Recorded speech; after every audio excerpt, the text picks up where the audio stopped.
बंगाल बदलने वाला नहीं है, ये लाइन सालों तक बोली गई, लेकिन सिर्फ कुछ हफ्तों में ही हवा बदलती हुई दिखाई दे रही है। शुभेंदु अधिकारी के लीडरशिप में नई सरकार ने आते ही एक के बाद एक बड़े डिसीजन लेना शुरू कर दिया है और अगर ये प्लान ग्राउंड पर उतर गया तो बंगाल की कहानी बदल सकती है। सबसे पहला और सबसे बड़ा डिसीजन आयुष्मान भारत, जिस स्कीम का बंगाल में लोग काफी समय से इंतजार कर रहे थे। अब गरीब और मिडिल क्लास फैमिलीज को सालाना 5 लाख तक का फ्री ट्रीटमेंट बेनिफिट मिल सकता है। सोचिए, एक सीरियस बीमारी और घर बिकने का डर शायद अब खत्म हो जाए। दूसरा बड़ा स्टेप, गवर्नमेंट जॉब में एज रिलैक्सेशन। कई यंग एस्पिरेंट्स जो कि एज लिमिट के चक्कर में रेस के बाहर चले गए थे, उनके लिए अब एक नई होप खुली है।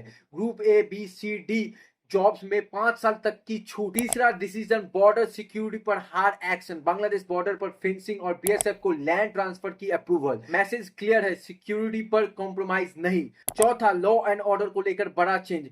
पुराने क्रिमिनल लॉज की जगह नए क्रिमिनल फ्रेमवर्क्स को इंप्लीमेंट करने की प्रोसेस स्टार्ट हो चुकी है। पुलिस और ऑफिसर्स को ट्रेनिंग दी जा रही है ताकि सिस्टम फास्ट और स्ट्रांग बन सके। और पांचवा, जो बंगाल की इकोनॉमी को डायरेक्ट इंपैक्ट कर सकता है, इंडस्ट्रियल कॉरिडोर। दानकुनी से कल्याणी, दानकुनी से खड़गपुर। सवाल यह है, क्या Bengal finally jobs, industry, better governance की तरफ बढ़ रहा है? अगले कुछ साल डिसाइड करेंगे ये सिर्फ पॉलिटिकल चेंज था या बंगाल का फ्यूचर का टर्निंग पॉइंट।